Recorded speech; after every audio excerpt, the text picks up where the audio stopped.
بسم اللہ الرحمن الرحیم۔ السلام علیکم۔ علامہ محمد اقبال رحمۃ اللہ علیہ فرماتے ہیں کہ جب سلطنت مغلیہ کا خورشید اقبال ڈوب چکا تھا اور سرحد سے لے کر متراش کے ساحل تک سارا ہندوستان انگریزی اقتدار کے زیر نگاہ تھا، لکھنؤ میں ایک انگریز کمشنر بحال کیا گیا۔ چونکہ اس وقت کی دفتری زبان فارسی تھی، اس لیے کمشنر کو فارسی زبان سیکھنے کی شدت سے ضرورت محسوس ہوئی، اور اس کے لیے لکھنؤ کے مشہور فارسی دان ملا سراج الدین کی خدمات حاصل کر لی گئیں۔ ملا جی روزانہ شام کو 4 بجے انگریز کمشنر کو ٹیوشن پڑھانے آتے تھے۔ موصوف عصر اور مغرب کی نماز کمشنر صاحب کی کوٹھی پر ادا کرتے۔ کمشنر کی ایک نوجوان لڑکی تھی، حسن و دل کشی کا وہ ایک مجسمہ تھی۔ ایک تو ماں باپ کی اکلوتی بیٹی، اس پر مزاج میں نفاست، طبیعت میں لطاف اور ناز و نعمت کی زندگی سارے خاندان کی راج دلاری بن گئی تھی۔ سیرت خصلت کے اعتبار سے بھی وہ نہایت پاک دینت، نیک سرشت اور شریف الطبع لڑکی تھی۔ شرم و حیا، علم و ہنر، ذہانت و دانائی اور متانت اور سنجیدگی میں دور دور اس کا کوئی جواب نہ تھا۔ سارا قبیلہ اس کے حسن اخلاق سے مسخر تھا۔ غیرت فطری ہی کا نتیجہ تھا کہ والدین کے اصرار کے باوجود بھی گرجا گھر نہیں جاتی تھی۔ سن شعور میں قدم رکھتے ہی اس نے باہر کی درسگاہ سے اپنا سلسلہ تعلیم منقطع کر لیا تھا، اور اب گھر پر ہی شریف معلمات کے ذریعے اس کی تعلیم کا بندوبست کر دیا گیا تھا۔ علوم و فنون کی مختلف شاخوں میں مہارت رکھنے والی معلمات اپنے وقت پر آتی تھیں اور سبق دے کر چلی جاتی تھیں۔ تدریس کا یہ سلسلہ صبح 8 بجے سے شام کے 4 بجے تک جاری رہتا تھا۔ ملا جی کو آتے ہوئے کئی مہینے گزر چکے تھے۔ کمشنر صاحب فارسی کی ابتدائی کتابیں ختم کر چکے تھے، اور اب حضرت سعدی رحمۃ اللہ علیہ کی گلستان چل رہی تھی۔ کہتے ہیں کہ ملا جی بہت خوش الحام قاری بھی تھے۔ جب مغرب کی نماز میں وہ جہار سے قرآن پڑھتے تو کمشنر صاحب کی پوری کوٹھی عالم قدس کے نغموں سے گونج اٹھتی تھی۔ ایک دن کمشنر صاحب کی صاحبزادی ٹھیک مغرب کے وقت اس کمرے کے قریب سے گزری جہاں ملا جی نماز پڑھ رہے تھے۔ قرآن مقدس کی آواز سن کر اس کے قدم اچانک رک گئے۔ چند ہی لمحے کے بعد وہ دروازے کے قریب آ کر کھڑی ہو گئی۔ قرآن کے سحر حلال سے دل کے گھائل ہونے میں ذرا بھی دیر نہ لگی۔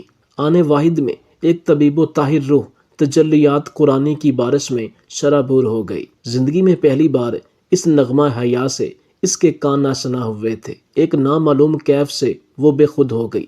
عالم اشتیاق میں پھر وہ آگے بڑھی اور پردے کی اوڑ سے ملا جی کو ایک نظر دیکھا۔ نماز کی حیت عبادت دیکھ کر وہ حیرت میں ڈوب گئی۔ ہاتھ باندھ کر ساکت و مؤدب کھڑا رہنا، پھر سر نگوں ہو جانا، اور اس کے بعد ماتھا ٹیکنا، عجز و نیاز کی یہ ادائیں اس کی آنکھوں کے لیے اچنبے سے کم نہیں تھیں۔ اب سے پہلے اس کی آنکھوں نے یہ روح پرور مناظر کبھی نہیں دیکھے تھے۔ جب تک ملا جی نماز پڑھتے رہے وہ تصویر حیرت بنی دیکھتی رہی۔ نماز ختم ہو جانے کے بعد جب وہ واپس لوٹی تو جذبات کے سمندر میں ایک تلاطم سا تھا۔ دل از خود اندر سے کسی نامعلوم سمت کی طرف کھینچا جا رہا تھا۔ اس دن ساری رات وہ اپنے بستر پر کروٹیں بدلتی رہی۔ آیات قرآنی کا کیف اور نماز کی روحانی کشش ایک لمحے کے لیے بھی اس کے ذہن سے اوجھل نہیں ہوئی۔ وہ ساری رات یہ سوچتی رہی کہ شیریں نغموں کی سحر ترازی مسلم، لیکن قرآنی نغمے کا یہ اثر جس نے دل کے قصور کو تہ و بالا کر دیا، اسے صرف الحان آواز کا نتیجہ نہیں قرار دیا جا سکتا۔ یقیناً اس کے پیچھے کوئی ایسی حقیقت بول رہی ہے جس کا رشتہ روح انسانی کے ساتھ منسلک ہے۔ پھر وہ سوچتی ہے کہ اتنی آسانی سے دل کی تعمیر کا فیصلہ نہیں کیا جا سکتا۔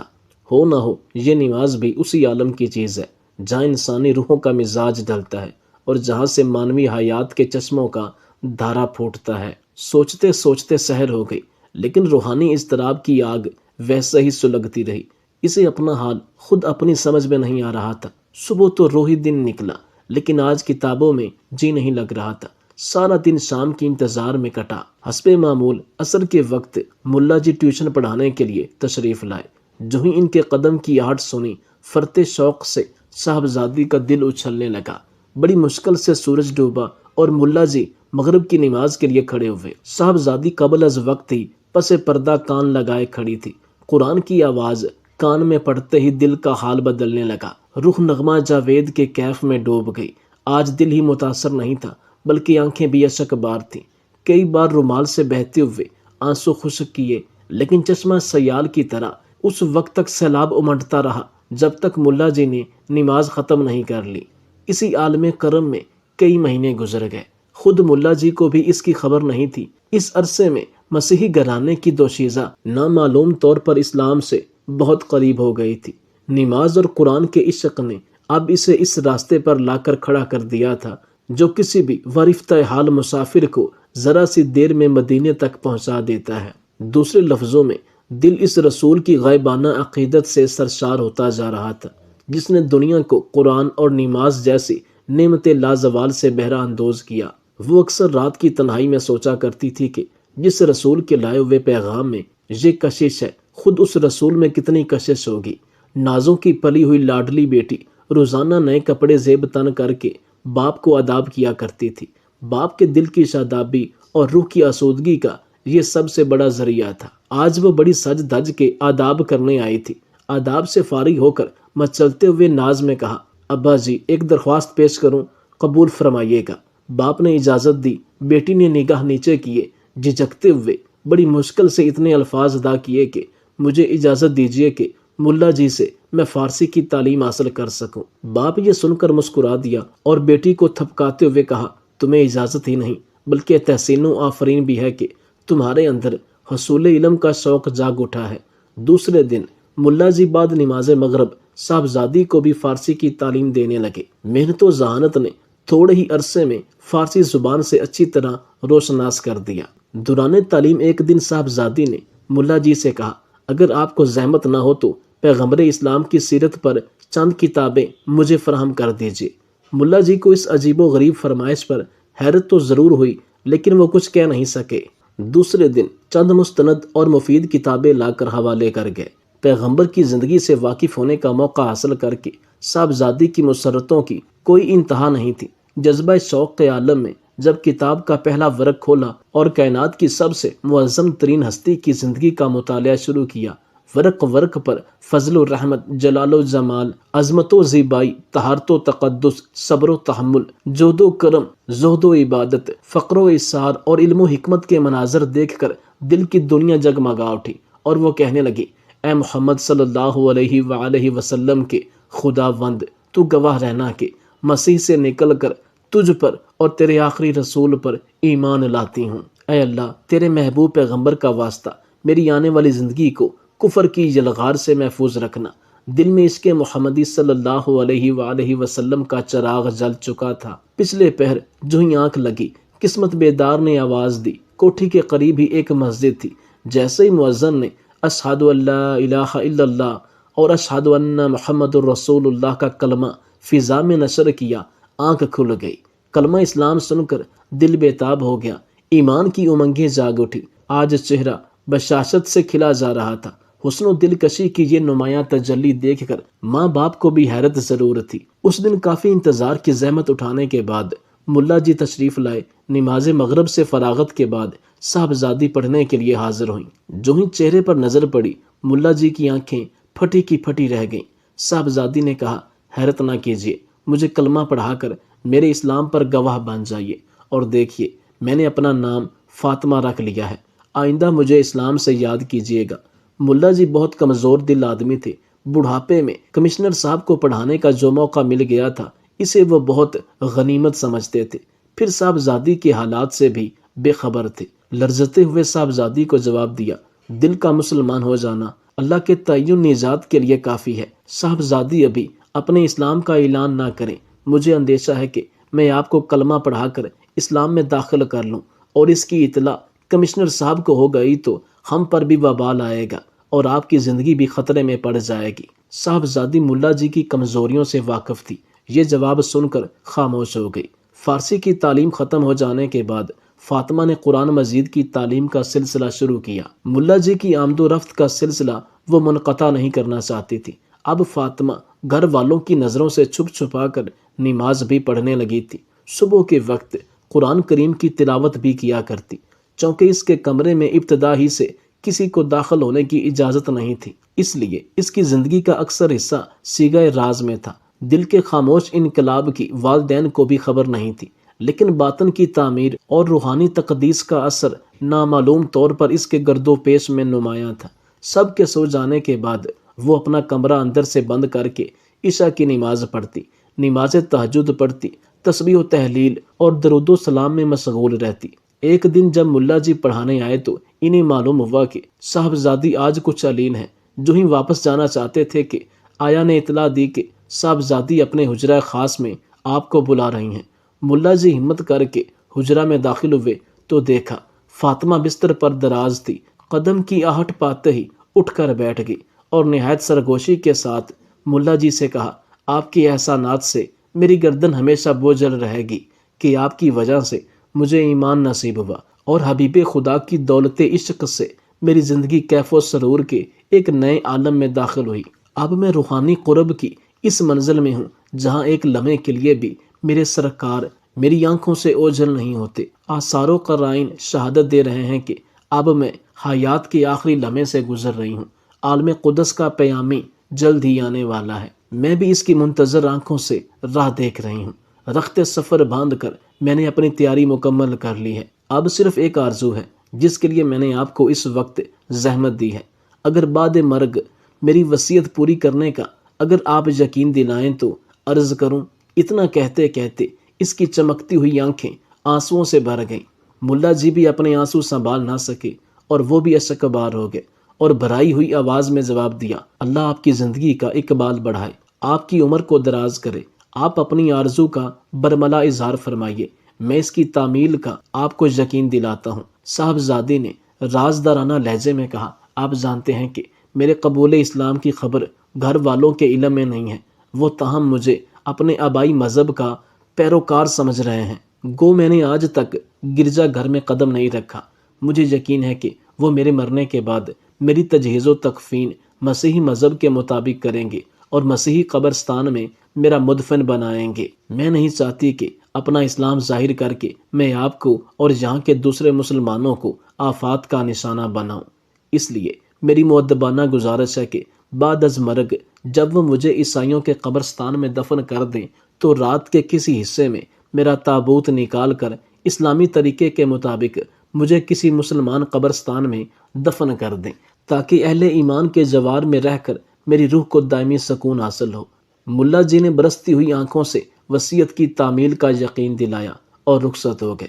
اگلے دن صبح کے وقت سارے شہر میں کمشنر صاحب کی لاڈلی بیٹی کی وفات کی خبر بجلی کی طرح پھیل گئی تھی۔ ماں باپ کی حالت نہایت قابل رحم تھی۔ اکلوتی بیٹی کی مرگ ناگہاں ان کے لیے قیامت سے کم نہیں تھی۔ ماتم و فوغاں کے شور میں دوپہر کے وقت جنازہ اٹھا۔ عیسائی مذہب کے رسوم کے مطابق لاش ایک تابوت میں بند کر دی گئی تھی۔ جنازے کے بعد ساتھ ملا جی بھی بادیدہ پر نم چل رہے تھے۔ عیسائی قبرستان میں پہنچ کر تابوت کو ایک پختہ قبر میں اتارا گیا اور اوپر سنگ مرمر کی سیل رکھ کر قبر کا کھلا ہوا حصہ بند کر دیا گیا۔ دفن کیا۔ رسم ادا ہو جانے کے بعد لوگ قبرستان سے واپس لوٹ گئے۔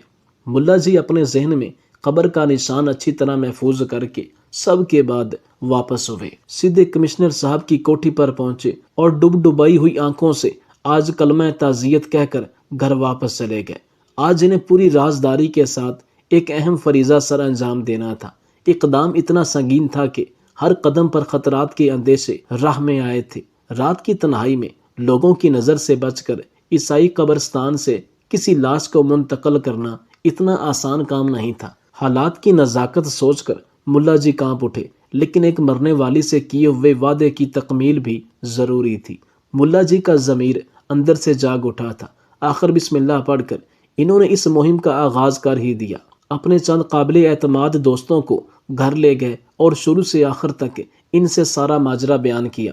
واقعہ سن کر لوگوں کی آنکھوں میں آنسو امڈ آئے۔ ان سب نے یک زبان ہو کر ملا جی سے کہا، صد حیف کے اسی شہر میں اسلام کی فتح و صداقت کا اتنا عظیم الشان واقعہ رونما ہوا اور آپ نے کانوں کان کسی کو خبر نہ ہونے دی۔ ٹھیک اسی وقت جبکہ رات آدھی سے زیادہ گزر چکی تھی، ہر طرف خاموشی سناٹا طاری تھا۔ ملا جی کے علاوہ 4 آدمی عیسائیوں کے قبرستان میں داخل ہوئے۔ یہ اقدام انتہائی خطرناک تھا، لیکن اسلامی ہمدردی کے جوش میں خطرے کا قطعاً کوئی احساس نہیں ہو رہا تھا۔ ملا جی کی رہنمائی میں چاروں آدمی قبر تک پہنچے، سنگ مرمر کی سیل ہٹائی اور قبر میں اتر کر تابوت کو باہر نکالا۔ جو ہی لاش نکالنے کے لیے تابوت کا تختہ کھولا، ملا جی کے منہ سے چیخنے کی آواز آئی۔ لوگ حیرت سے ان کا منہ تکنے لگے۔ بڑی مشکل سے حواس پر قابو پانے کے بعد لوگوں کو بتایا کہ لاش بدل گئی ہے، ہم لوگوں نے غلطی سے دوسری قبر کا تابوت نکال دیا ہے، یہ لاش کسی اور کی ہے۔ لیکن ملا جی نے پھر دوبارہ جو غور سے دیکھا تو قبر کا نشان وہی تھا۔ قبر کا نیا پن بھی بتا رہا تھا کہ یہ بالکل تازہ قبر ہے۔ اب یہ گتھی کسی سے نہیں سلجھ رہی تھی کہ کمشنر صاحب کی بیٹی کے تابوت میں دوسری لاش کیسے آ گئی اور خود اس کی لاش کہاں چلی گئی۔ صورتحال کی تشویش کے لیے چاروں آدمی لاش کی طرف بڑھے اور جھک کر دیکھ ہی رہے تھے کہ ان میں سے ایک شخص بے ساختہ چیخ پڑا، یہ لاش تو بارہ منگی کے مرزا جی کی ہے، میں انہیں اچھی طرح جانتا ہوں۔ اس واقعے سے ان لوگوں پر دل دہلا دینے والی ایک عجیب قسم کی ہیبت طاری ہو گئی۔ وہ لوگ دہشت سے کانپنے لگے اور فوراً ہی تابوت بند کر کے اسے قبر میں اتارا اور اوپر سنگ مرمر کی سیل رکھ کر تیز تیز قدموں سے باہر نکل گئے۔ گھر پہنچ کر دیر تک سب پر سکتہ طاری رہا۔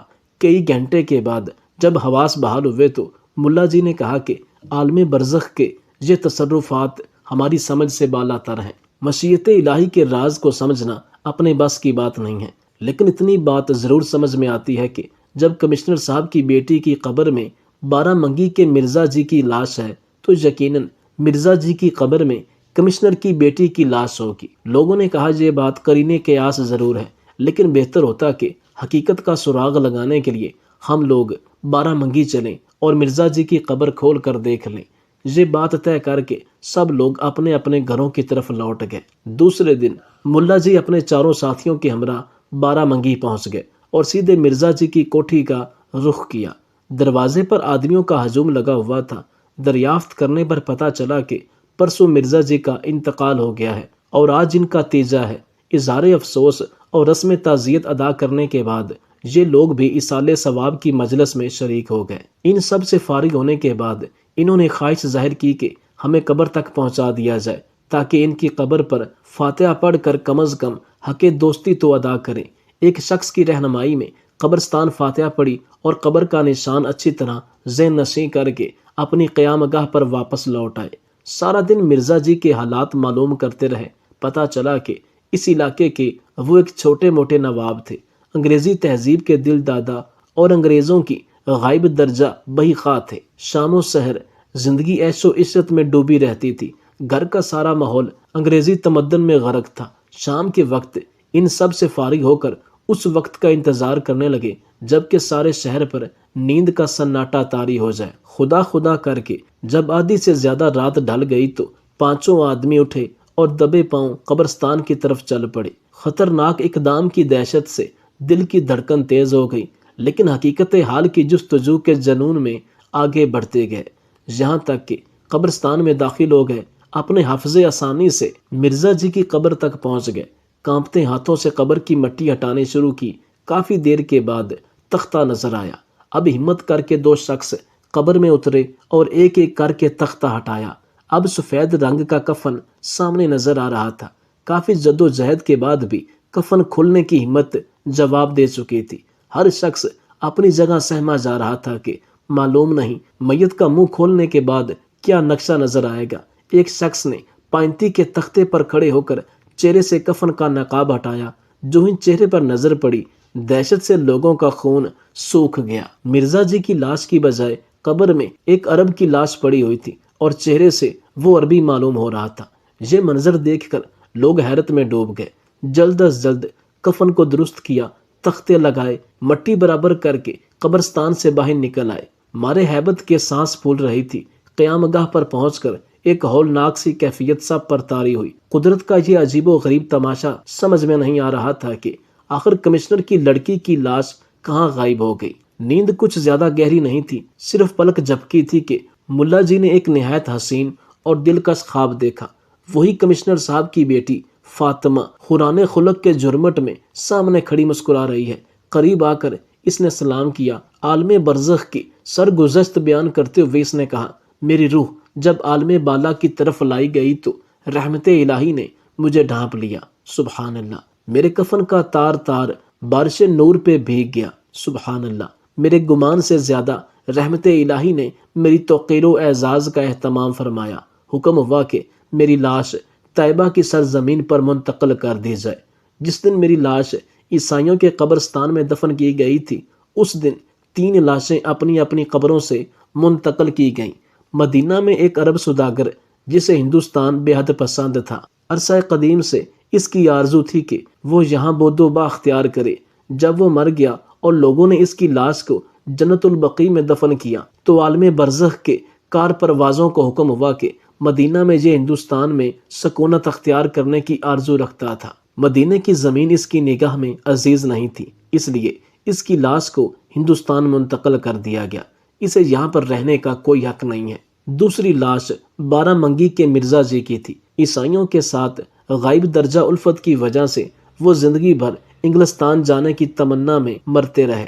جب ان کی لاش دفن کی گئی تو حکم ہوا کہ اسلام سے ہو کر اس نے جس عیسائی قوم کے ساتھ زندگی کے دن گزارے ہیں، اسے اس قوم کے قبرستان میں منتقل کر دیا جائے۔ اموات مسلمین کے ساتھ اسے ہرگز نہیں رکھا جا سکتا۔ اپنا سلسلہ بیان جاری رکھتے ہوئے فاطمہ نے خواب میں ہی کہا کہ فرمان غیب کے مطابق مدینہ کے احاطہ نور سے عرب کی لاش بارہ منگی کے شہر میں منتقل کی گئی اور اس کی خالی شدہ قبر میں میری لاش پہنچا دی گئی، اور مرزا جی کی لاش کو عیسائیوں کے قبرستان میں میری جگہ پر منتقل کر دیا گیا۔ فاطمہ نے کہا کہ عالم برزخ کے ان واقعات پر حیرت کی وجہ نہیں، موت کے بعد انسان اعتقاد اور عمل کا اثر اس کی برزخی زندگی پر یقیناً پڑتا ہے۔ میں واضح طور پر محسوس کر رہی ہوں کہ اس عالم میں کسی عمل کو بھی وہ اعزاز حاصل نہیں ہے جو اس کے رسول صلی اللہ علیہ وآلہ وسلم کو ہے۔ میری روحانی آسائش و تکریم کی ساری عظمندی اس کے رسول صلی اللہ علیہ وآلہ وسلم کا ہی صدقہ ہے۔ یہ حقیقت ہے کہ رحمت و کرم کی تسخیر کے لیے اس سے زیادہ نسخہ بنی نوع انسان کو اب تک میسر نہیں آ سکا۔ کاش خاندان گیتی کے رہنے والے اس راز کو سمجھ سکتے۔ اتنا کہنے کے بعد فاطمہ کی روح نگاہوں سے اوجھل ہو گئی۔ ملا جی کی جب آنکھ کھلی تو ان پر ایک رکت انگیز کیفیت آئی تھی۔ بار بار وہ سینہ پیٹتے تھے کہ میں نے فاطمہ کی قدر نہیں پہچانی۔ اس خواب نے غفلت کا سارا خمار اتار دیا۔ جس نے سنا دم بخود ہو کے رہ گیا۔ برزخ کے حالات پر لوگوں کا یقین تازہ ہو گیا۔ قبر کے بھیانک انجام سے لوگ ڈرنے لگے۔ کہتے ہیں کہ ان 5 آدمیوں پر چشمہ دید واقعات کا اتنا گہرا اثر پڑا کہ ان سب کی زندگی اچانک بدل گئی۔ وہ ترک دنیا کر کے یاد الہی میں مصروف ہو گئے۔